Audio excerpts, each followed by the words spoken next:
Howdy folks, welcome to another episode of Vern's Misadventures. This one we're going to try to see if we can get the floppy disk working by removing the one that doesn't seem to want to work and putting in the other one, which might work. First order of business here, we're going to look this one over, clean it and lube it. Right here I'm kind of checking the belt out, make sure it's not sticky or too stretched or any of that. I don't see any obvious problems with it. So, on to the cleaning. So I went ahead and got the isopropyl alcohol and some Q-tips and kind of went to town cleaning up all the moving parts areas. So you got the slider dealies that the head slides on, and I just kind of cleaned and lubricated everything that rubbed together or slid that I could see, and I also cleaned the read-write head. So kind of played around, making sure things move freely, all the fun stuff, you know.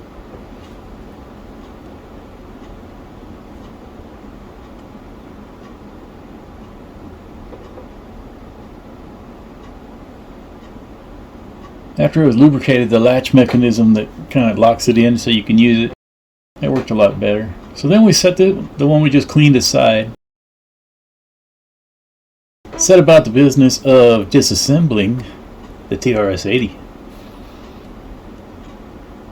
A couple screws on that side. I did a lousy job filming. I'm in the way 90% of the time, so I really had to edit out a lot. But you know, it's all basically not necessary to show anyway. It's remove the screws. I mean, it's not rocket science. You pick up the handle there's a couple screws underneath the handle that you have to get. Once you've removed the 4 screws from the sides and the handle, you're ready to remove the outer casing. So we're going to have to remove the drive cage, and there's 2 screws go into the bezel there. You got to take those out.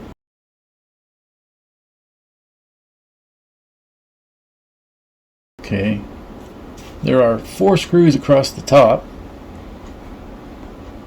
and 2 at the bottom here, so apparently I'm going to start at the bottom.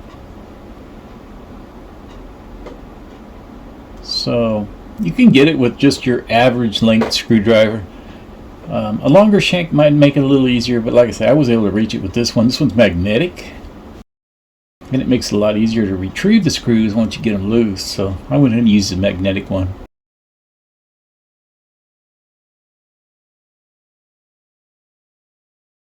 There we go. So that's got all the lower screws out. Get these 4 across the top out of here.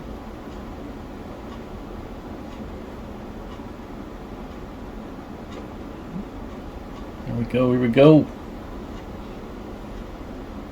Alright. So I was kind of anxious to see if this was going to work or not, so I didn't want to disassemble, didn't want to remove the floppy cable and all that, so I just kind of set it up here. Now, that caused me a bit of remorse while editing the video because you can't really see too much of what I'm doing. So it's basically, there are screws that hold the drive in place. Same as it was when we assembled it the first time, so there's nothing earth-shattering here. I saw no obvious reason why that one didn't work properly. I don't know if it's going to turn out to be. Maybe someday we'll go through it again. But at any rate, I bagged it up in a anti-static bag. Treated it like a good piece of equipment because it possibly could just be something stupid. And maybe one day we'll fix it and use it for something else.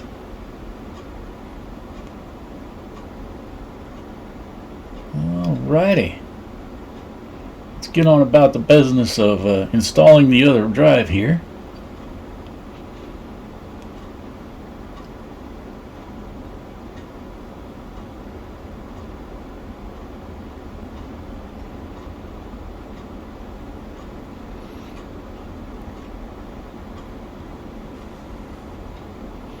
Looking at this now, I kind of question the wisdom of setting that circuit board down on that metal case. But nothing bad happened, so I guess it worked out. To do it over, I think I would have found a piece of cardboard or something to set that on. Alright, going back together. Yeah, I used that flashlight to make sure that the cables, as I tucked them in there, weren't going to rub against anything on the bottom of that floppy disk drive. Sure wouldn't want them rubbing against the belt or the pulleys, anything like that. So, an ounce prevention. Still have to plug in that Molex connector. There it goes. Alrighty. All tucked in. Another thing to consider is whether or not those floppy cables are rubbing against that fan there. So I did consider that, although I don't know that I showed it very well in the video. Here we go. Put the screws back. Alright. I decided I would make gravity my friend instead of my adversary. And so I turned it up on its side so I could set the screws in. Wouldn't have to get down on my knees there and to see what I was doing. It worked out much easier that way.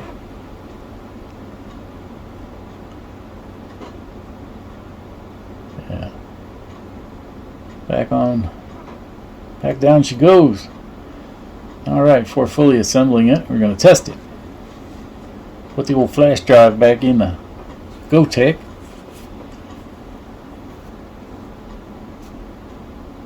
Starting out with LS-DOS here. First thing we're going to do is see if we can format a floppy disk. I got these floppy disks from Amazon. I can leave a link in the description. Alright, so here we go. We're going to format and then :1. So that's the syntax you use on the TRS-80. So that's going to format disk 1, which should be our floppy. And there goes the red light. Now you notice the delay. Now, because it only has 64K of memory, it has to actually go back to the disk for so many things that you do. So which causes a big problem when you're trying to like save a basic program or something like that. It has to go back to the operating system to get, you know, the next deal or whatever. So trying to save basic programs on even a created blank image didn't work out on the GoTech. Not for me. So yeah, it looks like the formatting worked just fine. In our previous attempts with the other drive, we got a bunch of it kind of went across the screen horizontally with each number that it tried to verify, which meant it was failing each test. The cylinder. So this here, we're going to go ahead and back up from 0 to 1. Basically going to make a copy of our LS-DOS disk here.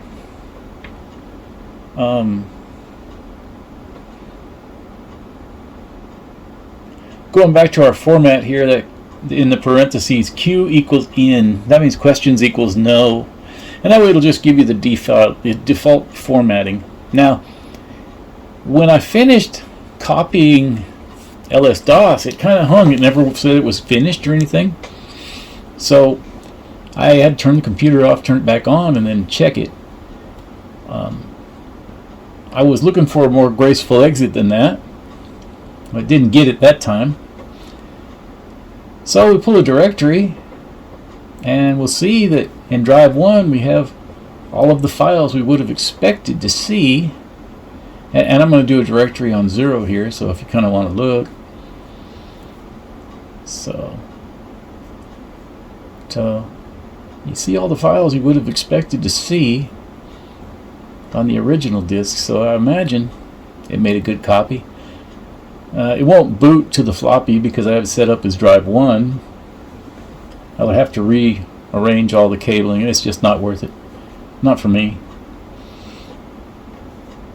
So here goes a directory of 0, and you see the last file is test, and it's still test over here, and you've got 18 files. So there you go. It seemed like it made a good clean copy. So I put a label on the disk and went on to see if we could format one that we tried to format with the other drive and failed. So we'll just see about this. Notch goes down. Notch goes down on the floppy there. Push it in until it clicks, latch it in. Alright, we're just going to format this disk. Format :1. Q equals in. Question equals no. Alrighty. Red light's on. And it verified just fine. So out of curiosity, I ran a directory just to see what it looks like on a blank disk that you format.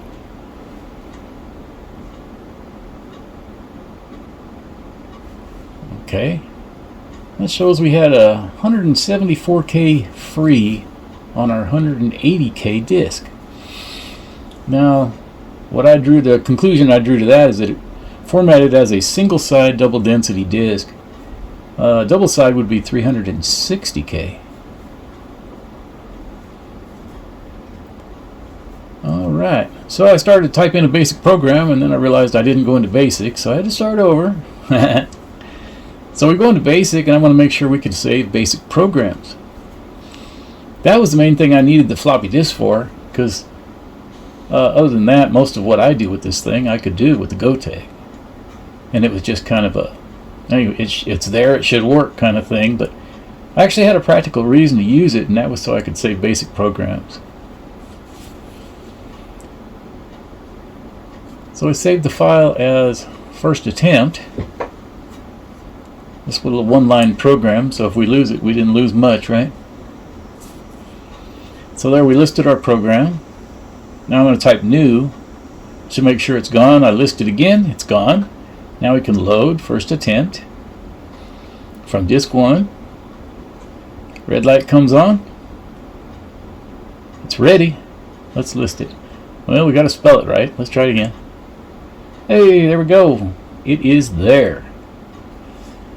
Awesome. So I realized after a couple attempts that I had to go back into DOS, so you just type system from basic and go back to DOS.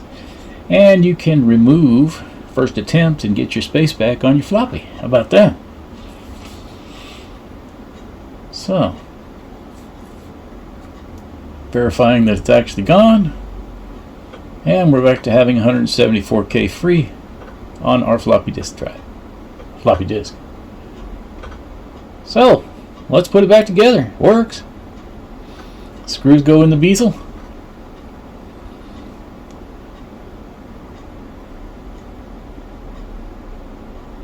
Outer casing goes on.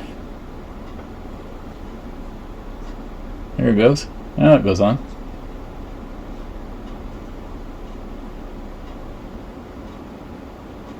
Okay, 2 screws on each side there. These 2. And the 2 I didn't show. Then you got the handle. I left the screws in the handle rather than taking them out of there. And when it collapses, it holds them in place. It kind of little time and frustration saving step there. I tried, and it seemed like it was successful. One thing I don't like about this setup is you actually have to start the screw with the screwdriver. That can be dangerous. So you gotta be careful not to cross thread them. It worked out okay. I didn't have any problems. With the computer back together, I decided I would make one more attempt at creating a backup copy of an operating system. So I went ahead and this time I went ahead and switched over to TRS-DOS to see if that one would make a better backup. So there we go. First thing to do is to reset the machine and go into TRS-DOS.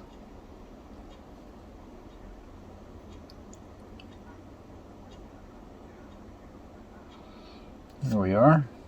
TRS-DOS 602.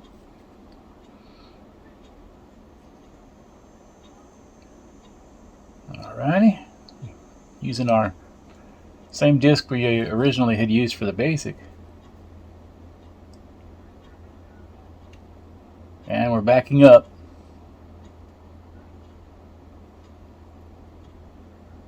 I always ask you, idea is different, you sure you want to do this? And then you just have to click yes.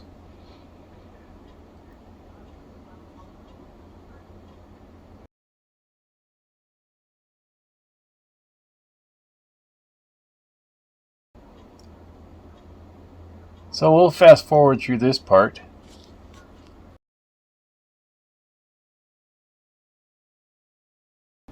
And there we go. That's what we were looking for on the last one, was backup complete. So successfully at least did the operation. So let's do a directory and see what we actually ended up with on the disk real quick.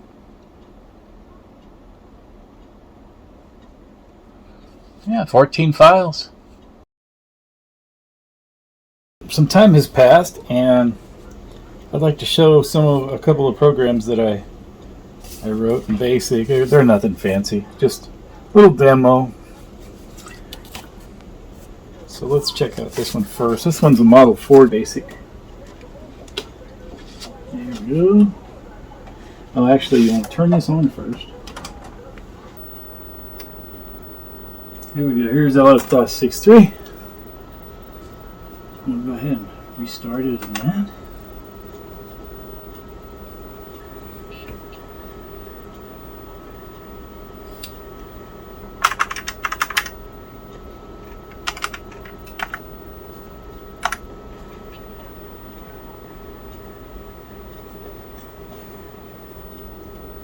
Okie dokie. Let's go ahead and load our disk up. Notch down.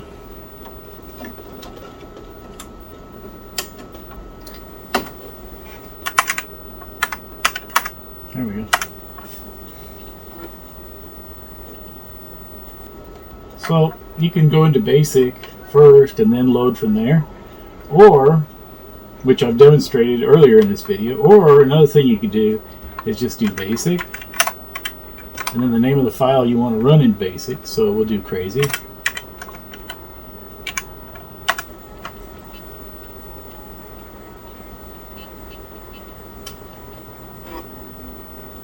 Crazy screen.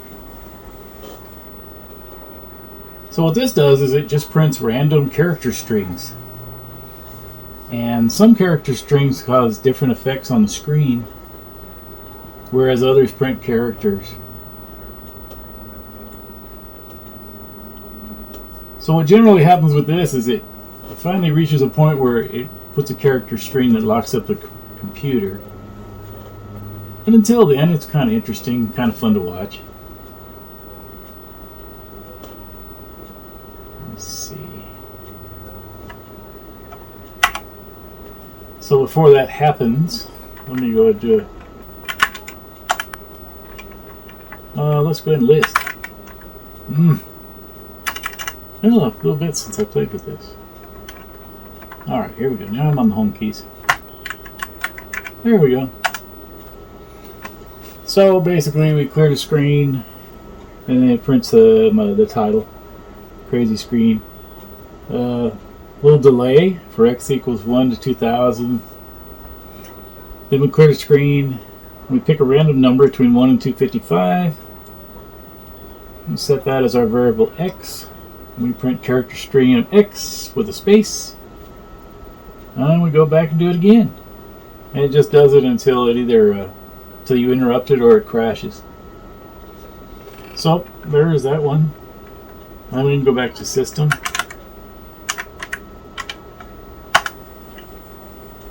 And do a directory of 1. This keyboard's got a little different layout than the standard we're used to nowadays. Noisy text. Yeah, we'll do that one. So we'll do basic. And SYTXT.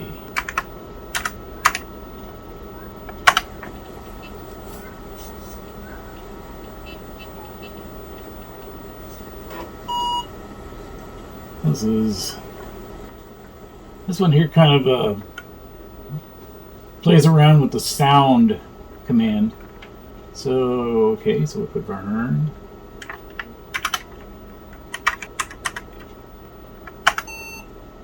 Nice.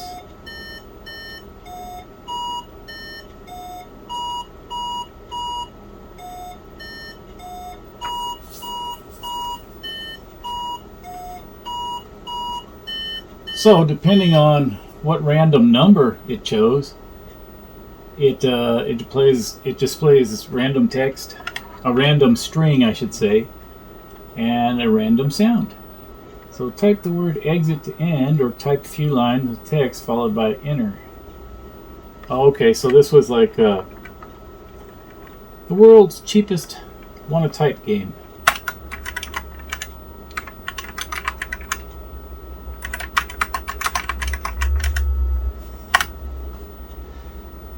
And then when we want out, we just type exit.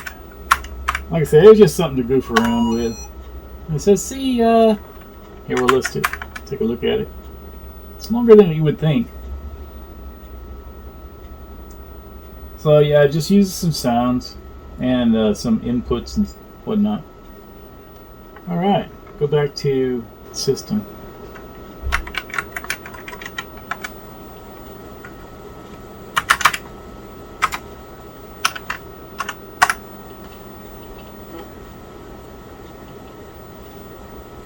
Let's see.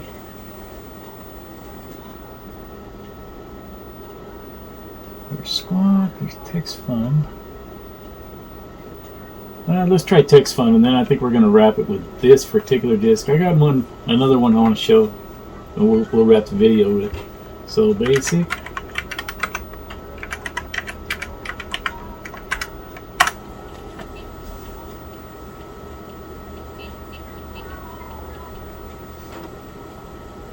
Hi there, what is your name? Vern. Hello, Vern. And that's all it does. I thought it did more than that. Alright, cool. Let's go to system again. Actually, we don't even need to worry about that. The main thing we got to worry about is if that red light's on or not. So we'll bag this one. We're going to go into 3 mode, and for that you have to press 3 and P at the same time while you reset. So 3 and P and reset. It's loading the ROM, please wait. Okay, so the ROM image has been loaded. Now if we're going to do our basic 80, we need a TRS-DOS 1.5. So there, I'm going to press enter.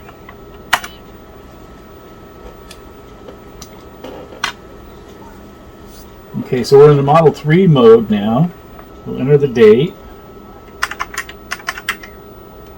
A fictitious date.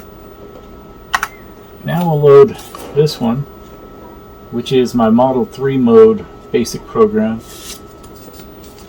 Now, Model 3 mode, well, in this particular version of BASIC, which is not available to you in the newer version for the Model 4, which is a 6.3, I think. Yeah. Is the command set and, what was it? Set and reset? I don't know.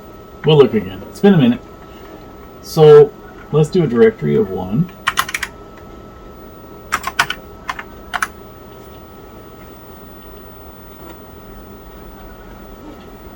Let's go ahead and do the random holes. And so we'll do basic and random holes.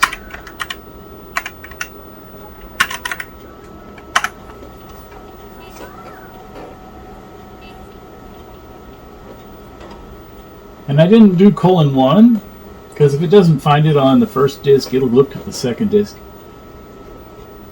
I'm gonna make it look like I did that on purpose, just to demonstrate that, huh? So you see how slow it's going? It's going to fill the screen with, well, in our case, a green background. But basically it would be a white block, a solid block of white. And then what it's going to do is, after it sets that, it's going to go through and clear some lettering out.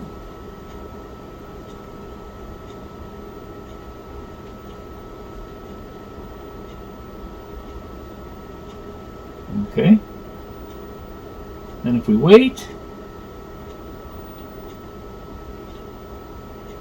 it's going through the delay. And it's going to start shooting a bunch of holes in it. Pow, pow, pow, pow, huh?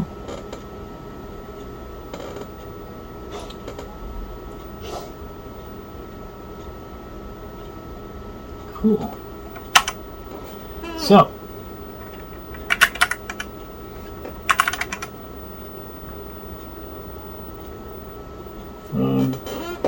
yeah, so we're using reset and set. So set and reset. So let's see, list to 80.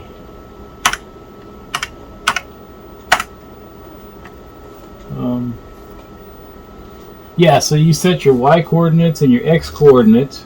So x, of course, would be your horizontal, and y is your vertical. And then you just set x comma y. That's basically how it's done. And so after I build the block wall, then I go ahead and reset for the lines for the letters. And that's the way I did that. It may not be the right way, but it was fun to experiment with. Now, here's one thing I wanted to do here. I wanted to go back to the system. We just reset. So we reset.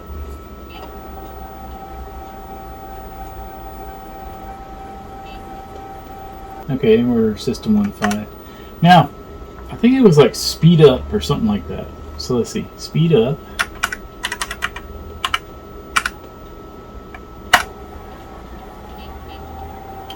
There we go.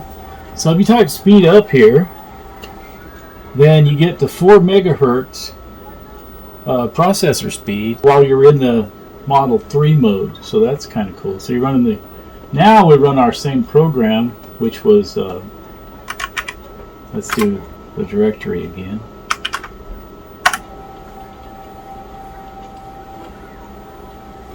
Alrighty, so if we go ahead and run our program again, which was basic,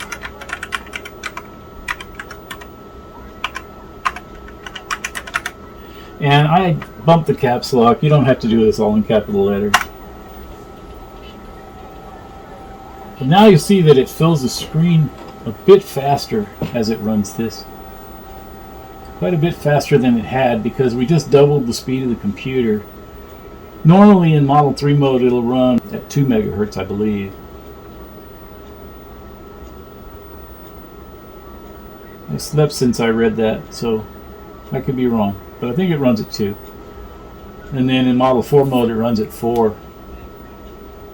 And it'll chew through the delay a lot faster as well. And there go your holes.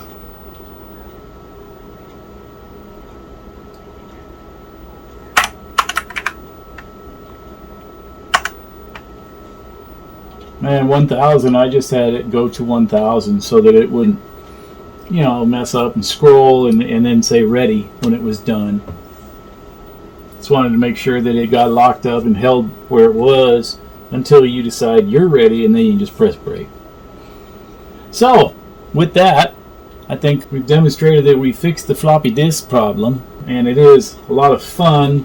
I find it a lot of fun to write little goofy programs, try different things, learn how to do something, write a goofy program to experiment with it.